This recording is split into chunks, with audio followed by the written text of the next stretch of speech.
Hi, Smoke here. Tidbits from the trail. On a glorious day here in Sedona.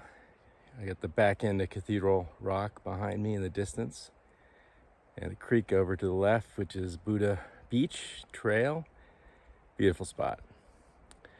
I was thinking about continuing the conversation around health, and one of the things that I have learned that frankly surprised me how much it weighs in on our health or lack of thereof is limiting beliefs.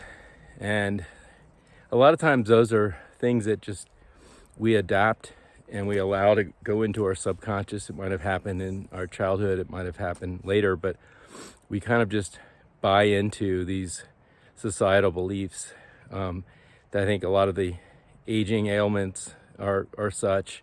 But even like something simple like allergies, and I'm sure many of you suffer from allergies, and it's annoying, if not worse. And probably not a lot of people agree or understand that that limiting beliefs or beliefs that you have an allergy, a lot of times came from just another source that then manifested in you. So it can be as simple as your aunt was talking to your mother when you were a little small child and said, we all have allergies. That one has allergies too.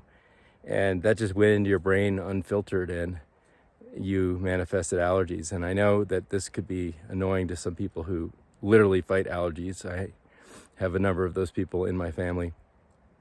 And you might not want to hear this, but like literally you can change that limiting belief and eliminate the allergies. Like you can just decide that you don't have them. And I think there's a lot of ailments that are like that.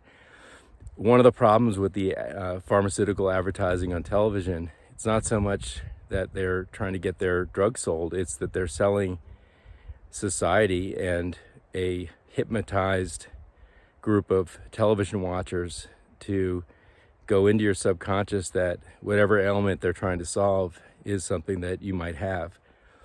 It literally starts there and then it builds, and if you give it energy, becomes a limiting belief or a belief that you have some of these ailments, and they become manifest. So I know that's hard to believe for some people, but it's true. And so my tidbit from the trail is you can eliminate these limiting beliefs. You need to make a conscientious effort to do so. You can start out with something like a declarative statement like, I'm an infinite being, I'm subject to only what I hold in mind my perfect health. And then you can negate the limiting belief that you might have. I do not subscribe to, nor believe, nor have any allergies whatsoever. I'm in perfect health. I don't support, I don't subscribe to the idea of having gout. I do not have gout anymore. You can do it for any ailment, and you make that declarative statement, and so it is. And to the degree you believe it, it's true. Happy trails.